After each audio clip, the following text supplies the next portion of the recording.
Bon, eh bien, je vous propose de commencer et puis ça fera venir les derniers.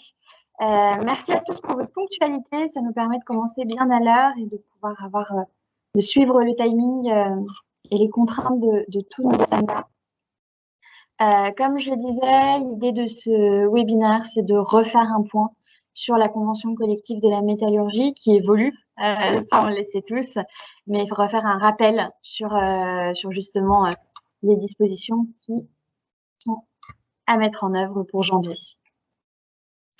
Alors en préambule, je vais peut-être présenter Fortify. Qui sommes-nous? Que faisons-nous? Donc on est une entreprise qui intervient sur l'ensemble de la sphère RH, du conseil et du digital RH. C'est une entreprise qui a été créée en 2014. Aujourd'hui, on est 50 collaborateurs au service de nos clients, répartis sur 5 pôles d'activité. Donc le premier, c'est la partie logicielle, à la fois logiciel paye, gestion du temps de travail, des talents, administration du personnel. Il y a aussi un pôle externalisation de la paye. Le pôle conseil auquel nous sommes rattachés avec Axel, on vous présentera ça un tout petit peu plus en détail. Et puis le pôle recrutement, recrutement principalement de fonctions support. Et enfin, la formation sur l'ensemble de notre offre, donc de paye et de ressources humaines. Je le disais, pour détailler un tout petit peu plus ce que nous faisons, donc service conseil RH, on est une équipe de RH et une équipe de juristes pour répondre aux sollicitations de nos clients, aux sollicitations RH, donc à la fois sur la gestion du personnel, donc ça va du recrutement, de l'onboarding, de la gestion administrative également, de la gestion de carrière aussi, donc à la fois les entretiens périodiques, donc accompagner nos clients pour la bonne réalisation de ces entretiens, travailler sur finalement toute la stratégie GEPP, la gestion de la formation, la rémunération. On forme également nos clients sur tous ces aspects-là. On intervient aussi sur l'optimisation de l'expérience collaborateur. Ça va de la qualité de vie et les conditions de travail des collaborateurs, en passant par un mot qui était très à la mode, donc la marque employeur.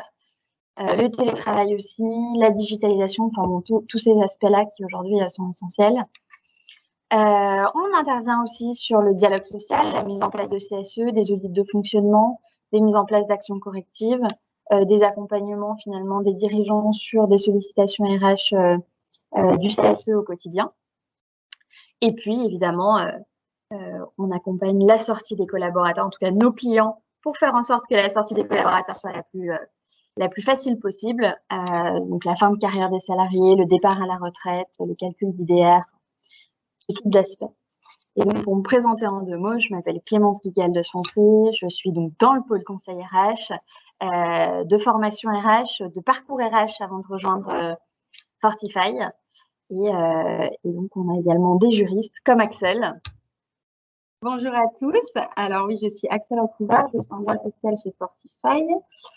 Voilà, comme vous disiez Clémence, l'idée c'est qu'on a un pôle conseil RH avec une équipe de juristes, une équipe de RH et nous, équipe de juristes, on répond à toutes les questions dans le domaine du droit social de manière générale. Alors, pour rentrer dans le vif du sujet sur la métallurgie, donc comment va se dérouler ce webinaire? Il va se passer en 6 temps. Le premier, ce sera sur la durée du travail. Ensuite, on glissera tout doucement sur la classification des emplois. Ensuite, on parlera de la rémunération, des congés et des absences, du contrat de travail. Et enfin, il y aura une partie questions-réponses à la fin. Pour commencer, un petit rappel du contexte avant de rentrer sur la durée du travail.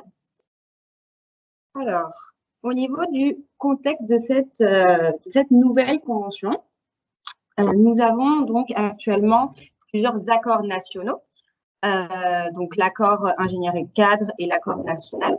Nous avons 73 exactement conventions collectives territoriales et l'idée c'est d'avoir à partir du 1er janvier 2024 l'ensemble de ces conventions qui vont être réunies en une seule et même convention, donc la convention nationale de la métallurgie, qui comportera une échelle de classification unique. Donc, on a pas mal d'impacts autour de cette nouvelle CCN. L'idée, c'est d'avoir déjà plus de transparence dans le secteur, favoriser l'équité entre les salariés, puis favoriser l'attractivité de la profession. Et donc, les impacts, comme je vous disais, sont nombreux en matière de gestion de paye, de durée du travail, d'avantages acquis, dialogue social. Donc, on reviendra dessus tout au long de ce webinaire. On va commencer la première partie de ce webinaire sur la durée du travail. Pour rappel légaux, on a donc dans cette nouvelle convention la durée maximale quotidienne de travail qui est autorisée. Donc, c'est 10 heures de travail effectif, 12 heures en cas de surcroît temporaire d'activité et pour les salariés exerçant une activité de montage sur chantier et des activités de maintenance et d'imprimante. On a également rappelé la durée maximale hebdomadaire de travail, donc c'est 48 heures de travail effectif. Et la durée hebdomadaire moyenne ne peut pas dépasser 44 heures sur une période de 12 semaines consécutives et 42 heures sur une période de 24 heures consécutives. Au niveau des temps partiels, donc on a des nouvelles dispositions prévues par l'accord de branche, ça va être les coupures. Donc on aura une interruption au cours d'une journée qui va être au maximum 2 heures et 2 interruptions dans une même journée ou une interruption supérieure à 2 heures qui sera autorisée à condition que l'amplitude de la journée n'excède pas 11 heures. Toujours dans le thème de la durée du travail, tout ce qui est heures supplémentaires. Donc, on a la convention qui autorise les salariés à décompter le seuil de déclenchement des heures supplémentaires sur une période supérieure à la semaine, au plus égale à l'année. On a, avec cette nouvelle convention, une obligation de négociation, puis d'application de l'accord de branche en cas d'échec des négociations. Mais voilà, l'idée principale, ça reste quand même de pouvoir négocier sur ces heures supplémentaires, donc négocier dans les entreprises par des accords d'entreprise. Toujours sur la durée du travail, le forfait annuel en heures. Au niveau de la périodicité et du volume, donc on est sur une période de 12 mois consécutifs qui va être déterminée par l'employeur. En termes de rémunération, on aura une majoration des salaires minima conventionnels qui va être de 15 ou de 30% selon l'horaire hebdomadaire convenu dans la convention. Également, on aura le versement d'un complément de revenus en cas d'accomplissement d'heures au-delà de la durée contractuelle qui est fixée.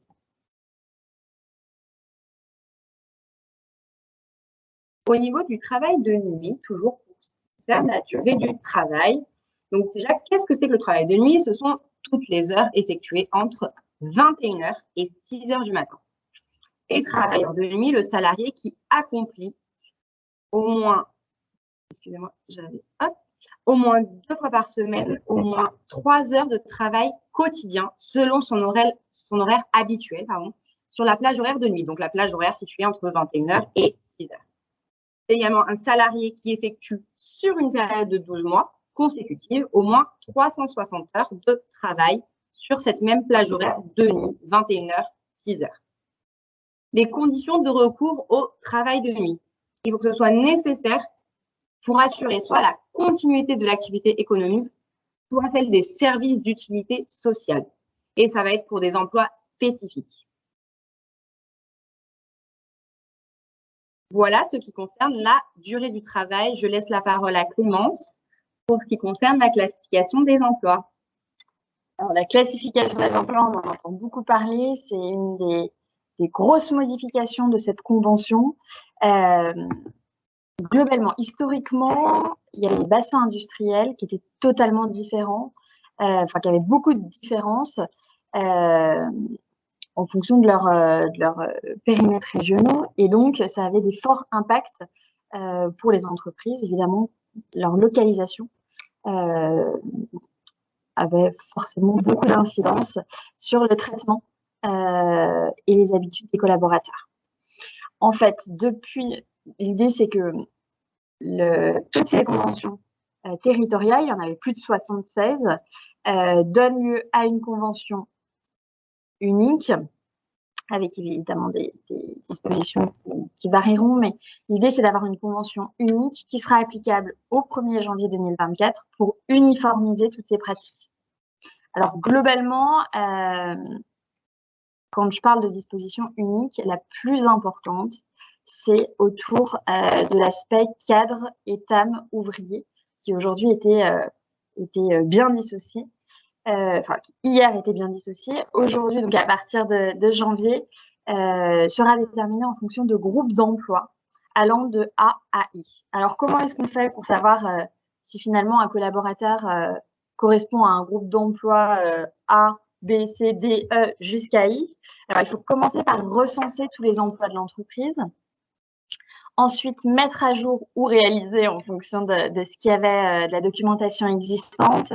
Réaliser les fiches de poste détaillées pour qu'elles correspondent aux exigences de la nouvelle convention, c'est-à-dire avoir des notions de responsabilité de collaborateur, des notions de périmètre.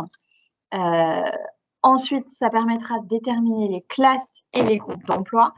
Alors, hop, si je passe tout doucement à côté. En fait, quand je dis ça permettra de déterminer les classes et les groupes d'emploi, il n'y a pas de tableau d'équivalence. Dans d'autres branches, certaines classifications ont eu des tableaux d'équivalence.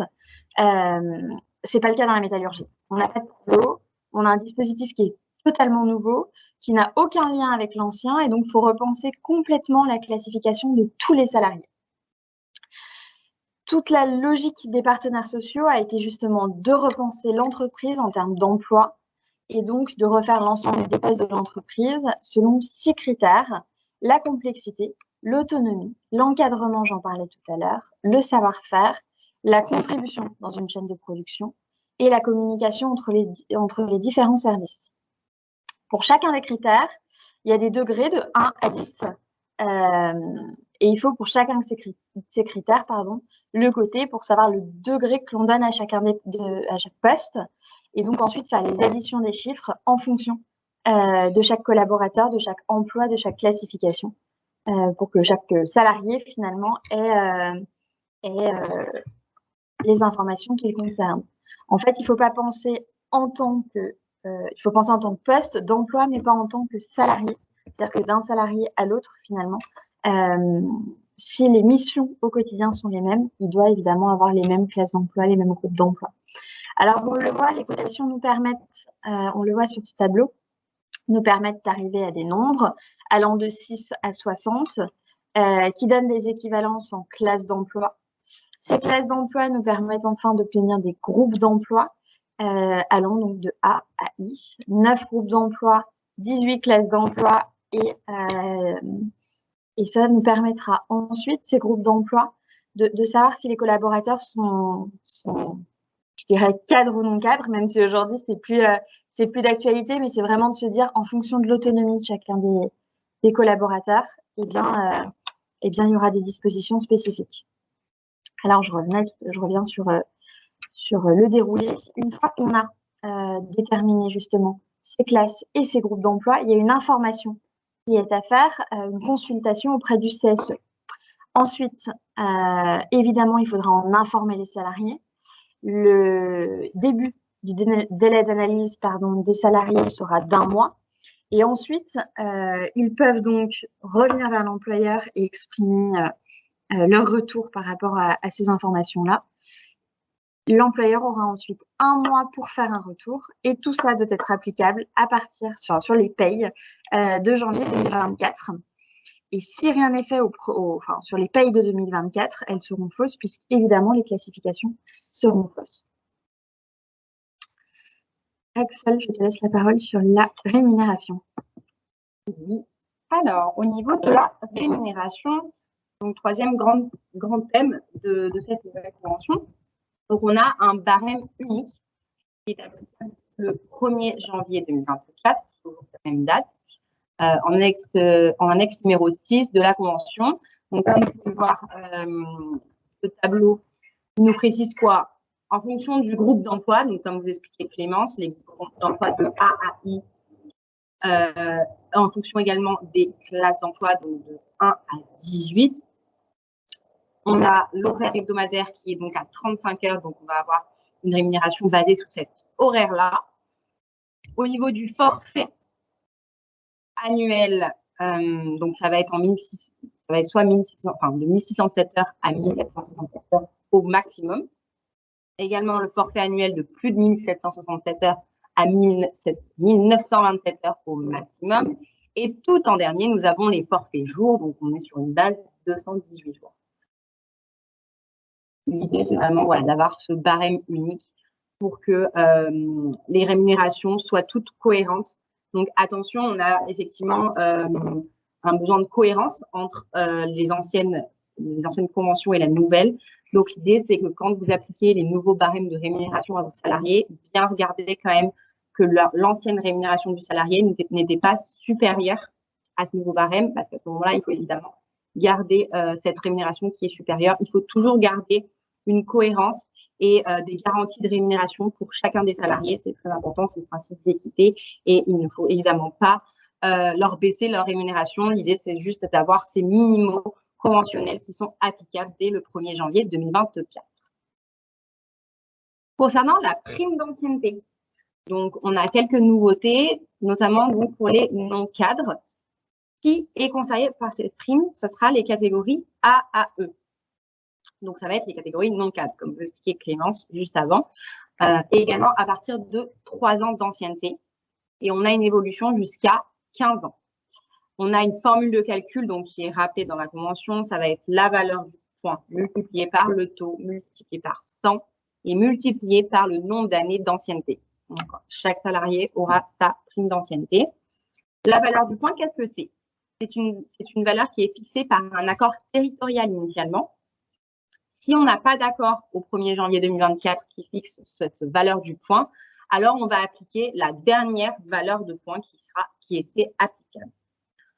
Au niveau du décompte du temps de travail, cela va varier en fonction de l'horaire de travail et on va avoir un pourcentage plus élevé de 30% si une convention de forfait en jour est prévue pour ce salarié-là. Au niveau de la preuve du versement de cette prime, on a une mention obligatoire qui doit désormais figurer sur le bulletin de paye. Pour plus de clarté. Voilà pour la partie prime d'ancienneté. Je te laisse la parole, Clémence. Pour parler des congés et des absences. Hop. Alors, les nouveautés de la convention collective, de la nouvelle convention collective nationale, c'est que les périodes de maladie vont pouvoir générer des congés payés à partir d'une certaine ancienneté. Alors, cette nouvelle disposition n'est pas encore applicable, elle sera au 1er janvier, mais il y a un arrêt du 13 septembre 2023 de la Cour de cassation qui est encore plus favorable. Finalement, les partenaires sociaux ont voulu faire un geste en ce sens, mais la Cour de cassation leur a coupé l'herbe sous le pied puisque ça a été fait le 13 septembre et de manière encore plus favorable que ce qui avait été décidé dans cette nouvelle convention. Ce que dit la Cour de cassation, c'est que toute suspension du contrat de travail génère des congés payés sans limitation. Donc la disposition conventionnelle qui constitue un avantage par rapport à ce qui existe aujourd'hui, c'est déjà obsolète par rapport à la Cour de cassation et donc la jurisprudence prime par rapport aux dispositions communautaires. J'en profite vraiment pour rappeler que cette convention collective, elle n'est même pas encore en application et aura donc forcément des éléments sur lesquels il y aura des modifications, des points d'alerte à faire sur ce début d'année, puisque ça va forcément se réajuster, bien évidemment. Et c'est un exemple tout simplement de la Cour de cassation qui, avant même la sortie de la nouvelle convention collective, avait déjà mis en place quelque chose de plus favorable. Pour la prise des congés payés, alors le légal nous dit que la période entre le 1er mai et le 31 octobre est la période de prise des congés payés obligatoires. Concernant le CSE, il faut le consulter avant de fixer une autre période, comprenant forcément une partie de cette période du 1er mai au 31 octobre. La période des congés payés est possible, il est possible de reporter maximum 15 mois le report justement de ces congés payés suite au retour de l'entreprise. Typiquement, un salarié qui est absent pour une raison de maladie, par exemple, et qui n'a donc pas pu prendre ses congés payés, peut se voir reporter justement cette période de prise de congé payé de 15 mois maximum à la suite de son retour dans l'entreprise. On est vraiment en train d'expliciter les points qui sont modifiés et qui ont donc un réel impact pour vous en entreprise. Il y a un certain nombre de points aujourd'hui qu'on n'aborde pas parce qu'en fait, la CCN reprend des dispositions légales. C'est pour ça qu'on a décidé de passer pencher sur l'intégralité des dispositions concernant les congés. Désormais, on parle des congés supplémentaires en cas d'ancienneté. En fait, jusque-là, il y avait des congés spécifiques en fonction de l'ancienneté, de l'âge, du statut, si le salarié était cadre ou non cadre. Aujourd'hui, il y a des nouvelles dispositions. Il y a un congé d'ancienneté qui est prévu. Donc, au bout d'un an d'ancienneté, il y a un jour ouvrable, mais uniquement pour les cadres dirigeants et salariés ayant conclu une convention de forfait. À partir de 2 ans d'ancienneté, il y a un jour ouvrable à nouveau et 2 jours ouvrables pour les salariés âgés d'au moins 45 ans. Attention, ça se cumule, c'est-à-dire que s'il s'agit d'un cadre dirigeant, il peut avoir 3 jours finalement dès sa 2e année d'ancienneté. Au bout de 20 ans d'ancienneté, il y a 3 jours ouvrables pour le salarié âgé de plus de 55 ans. J'alerte par rapport aux dispositions transitoires. En fait, si les anciens droits sont plus favorables que les nouveaux droits, le salarié conserve le bénéfice des jours tels qu'il les avait avant, jusqu'au jour où le salarié bénéficie d'un nombre de jours de congé supplémentaires ou équivalents au titre des nouvelles dispositions. Ou alors, évidemment, à la rupture de son contrat de travail, du coup, il n'y a plus de sujet. Si les anciens droits sont moins favorables que les nouveaux droits, à ce moment-là, il y a une application immédiate des nouvelles dispositions. Là, on parle vraiment pour les contrats conclus avant le 1er janvier 2024. Pour refaire un tout petit récap, s'ils sont moins favorables, on applique le régime transitoire. S'ils sont plus favorables, on applique, si les nouvelles dispositions sont plus favorables, on applique les nouvelles dispositions conventionnelles. Pour les contrats conclus à partir du 1er janvier 2024, il n'y a même pas de sujet, on applique directement les nouvelles dispositions conventionnelles. Désormais, nous allons parler du contrat de travail et Axel, je te laisse la parole. Concernant le contrat de travail, donc on a pas mal de nouveautés liées au contrat. Concernant l'ancienneté, d'abord, l'ancienneté va continuer de vivre pendant les périodes de suspension de contrat et on reprend tous les contrats antérieurs. Donc, par exemple, un salarié qui aurait eu un contrat d'intérim dans l'entreprise avant son CDI, par exemple, actuel, on va reprendre cette période, ce contrat d'intérim, on reprendra cette ancienneté-là pour éventuellement lors de son départ pour le calcul de l'ancienneté, par exemple. Au niveau des périodes d'essai, également, on a une nouveauté. La convention prévoit le renouvellement possible pour les périodes d'essai qui sera applicable une seule fois. Donc, pour rappel, en fait, les périodes d'essai le renouvellement est possible uniquement s'il est prévu par l'accord de branche.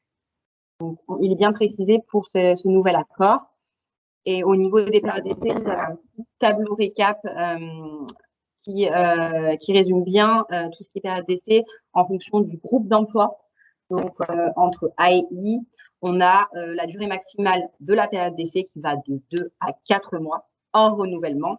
Et puis ensuite, on a la durée totale maximale, renouvellement compris. Donc, ça va toujours de 2 mois à 6 mois.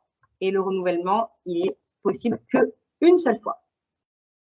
Au niveau de la clause de non-concurrence, elle doit être limitée dans le temps et elle a une durée initiale maximale d'1 an, renouvelable une fois, pour une durée maximale totale de 2 ans.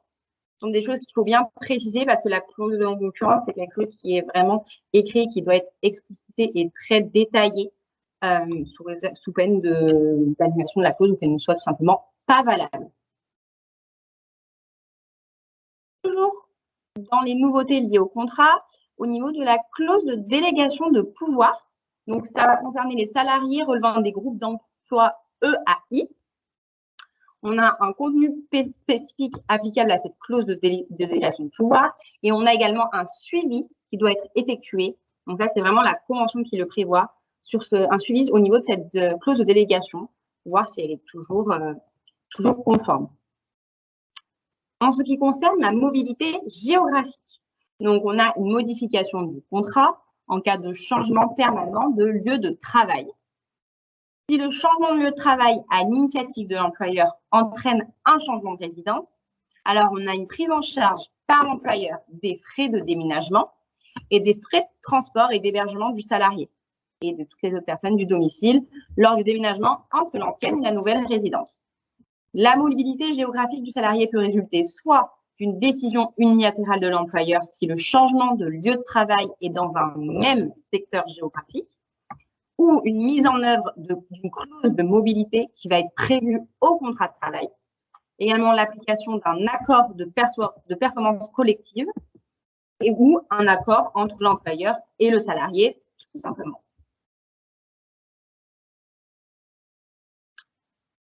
Voilà pour les principales informations sur cette nouvelle convention collective. Alors, comme vous le disiez Clémence tout à l'heure, on a vraiment voulu accentuer les nouveautés et les changements par rapport aux anciennes conventions.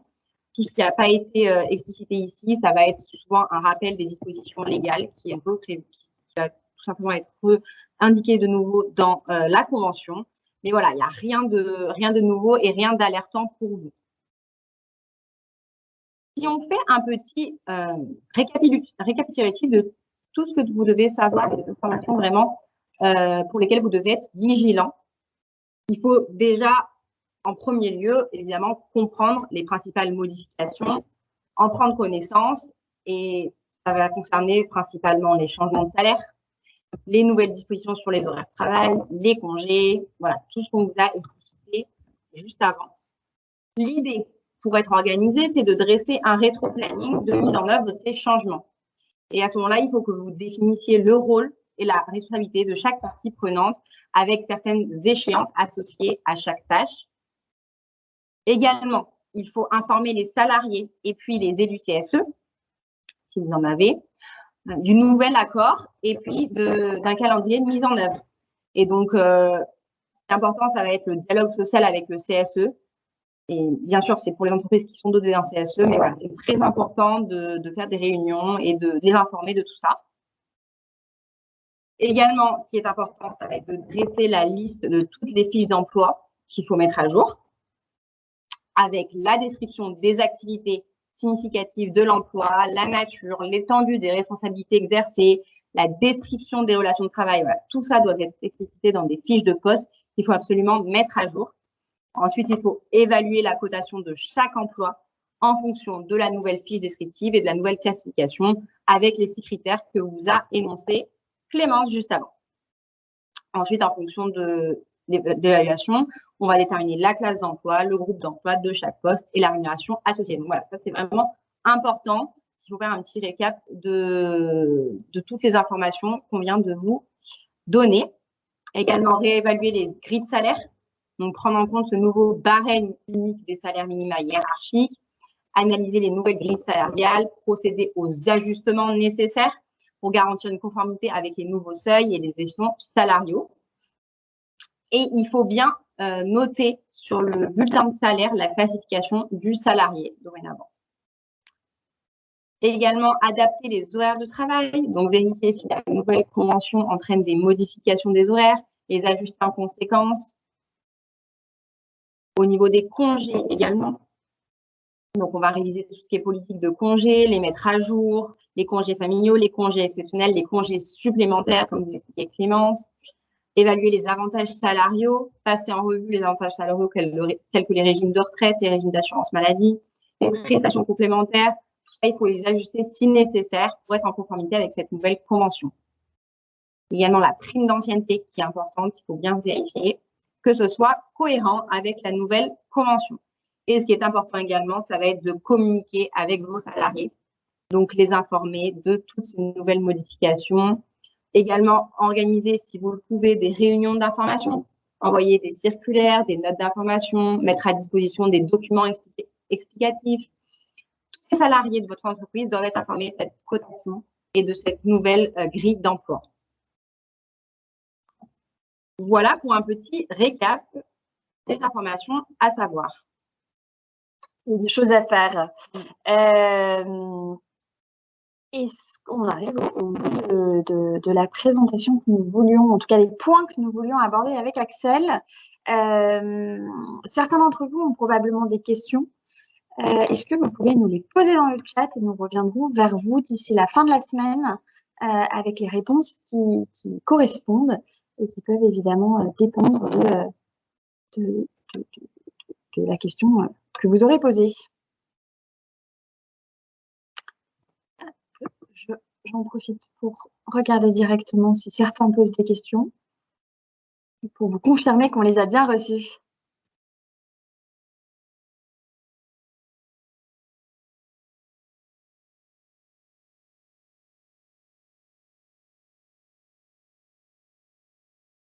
Sachez en parallèle que cette présentation vous sera envoyée par mail avec un petit récap de la liste qu'Axel vient de vous faire sur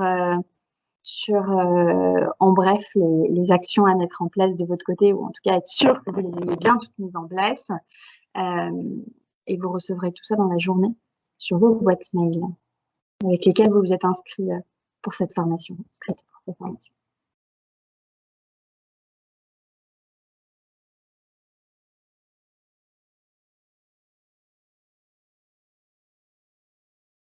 Alors, pour l'instant, dans les questions, je lis. Une collaboratrice arrivée en août 2023 ne bénéficie donc pas de congé supplémentaire lié à l'ancienneté, même si elle a plus de 30 ans le jour de son embauche. En 2024, elle doit bénéficier de la nouvelle convention collective. Alors, hop, on fera un petit récapitulatif par mail sur le sujet. Mais oui, quoi qu'il arrive, en 2024, les dispositions de la nouvelle convention devront être appliquées si elles sont plus favorables que les dispositifs qui étaient appliqués précédemment. Merci pour votre question. N'hésitez pas. Une seconde question pour les périodes transitoires, congé ancienneté. Est-ce que l'outil fera le comparatif automatiquement? Quand vous parlez d'outils, je suppose que c'est d'outils paye. Et s'il s'agit de l'outil paye, évidemment, ça va dépendre de l'outil que vous avez. En l'occurrence, si vous êtes chez nous, ce sera sur Silay. Mais on vous confirmera tout ça évidemment par mail, comme je l'ai dit, pour que vous puissiez avoir une trace de ce qu'on se dit.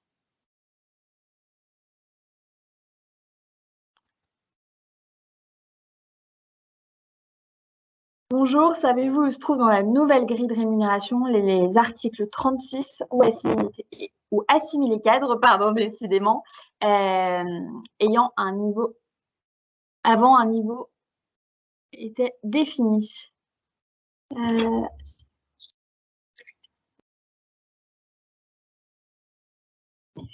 Bon, de toute façon, on reviendra, ce que je disais, vers vous sur le sujet par rapport à cet ancien article 36 sur les assimilés cadres.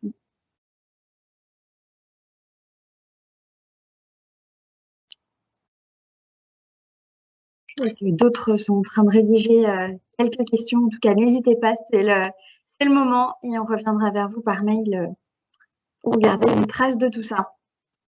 En parallèle, j'en profite pour vous présenter le fonctionnement que nous avons avec certains clients. Hop. Je reviens juste un instant sur la notion d'article 36 ou les articles, la notion d'article 36 normalement n'existe plus. Il est essentiel de reprendre l'ensemble des données avec les nouvelles règles. Il y aura ce qu'on appelle des groupes fermés qui correspondent à peu près à des agents de maîtrise, mais on reviendra vers vous de toute façon sur la question.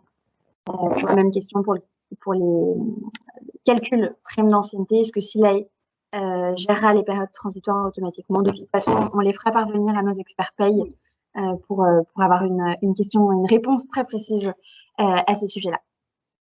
Je décide tout doucement sur notre accompagnement, ce que nous faisons pour certains clients. Certains clients ont souhaité, concernant les classifications, qu'on les accompagne en faisant un audit de l'existant et qu'on les accompagne avec des supports documentaires pour simplement qu'ils aient à les remplir finalement en étudiant, en connaissant le fonctionnement interne de l'entreprise. Certains clients ont aussi voulu partir de A et qu'on aille ensemble jusqu'à Z, avec un audit de l'existant, avec un accompagnement documentaire, avec une aide méthodologique, avec aussi une assistance dans le calcul justement des classes d'emploi, des groupes d'emploi, qu'on les accompagne sur les arbitrages quand il y avait des arbitrages à faire, qu'on travaille ensemble sur la cohérence globale, qu'on vérifie évidemment la conformité avec la nouvelle convention, qu'on reprenne un peu de recul sur le sujet et qu'on se repenche pour être sûr que finalement l'entreprise reparte sur un bon pied pour 2024. Et puis évidemment, avec évidemment une disponibilité pour répondre à l'ensemble des questions de manière illimitée et non limitée dans le temps jusqu'à la mise en place, bien évidemment, de la convention. Certains autres clients ont fait tout ce travail de leur côté, mais simplement ont voulu qu'on les rassure sur la cohérence globale de ce qui a été mis en place et la vérification de la conformité. Est-ce que ça répondait bien aux exigences de la nouvelle convention collective avec évidemment des possibilités de réponse aux questions en illimité. Ça, c'est voilà, des choses qu'on a fait avec certains de nos clients, des accompagnements dès 600 € pour être sûr que tout ce qui avait été mis en place répondait au nouveau cadre. On vous enverra ça de toute façon en parallèle du support et de la to-do à avoir mené en tout cas en janvier 2024. Ah, je vois d'autres questions. Est-il possible d'intégrer en automatique les nouvelles classifications ou devons-nous saisir pour chaque salarié sa nouvelle classif? Alors, pour le coup, je suppose que, pareil, ça dépend évidemment des outils. On reviendra de toute façon vers vous concernant Silay, puisque c'est le logiciel sur lequel nos experts payent travaillent au quotidien. Donc, on pourra vous donner une réponse courant de semaine, évidemment. Mais tout ce que j'ai lu, évidemment, je les ai bien pris en note, pas de sujet. Si vous avez encore quelques questions, profitez-en, c'est le moment. Et puis sinon, pour ceux pour qui c'est clair, eh bien, je vous remercie pour votre participation à ce webinaire. Vous étiez nombreux, donc ça fait plaisir de voir que, que les sujets sur lesquels on travaille, évidemment, sont aussi les sujets sur lesquels vous avez des problématiques. Et puis, il me reste à vous souhaiter de passer une bonne journée. Merci à tous.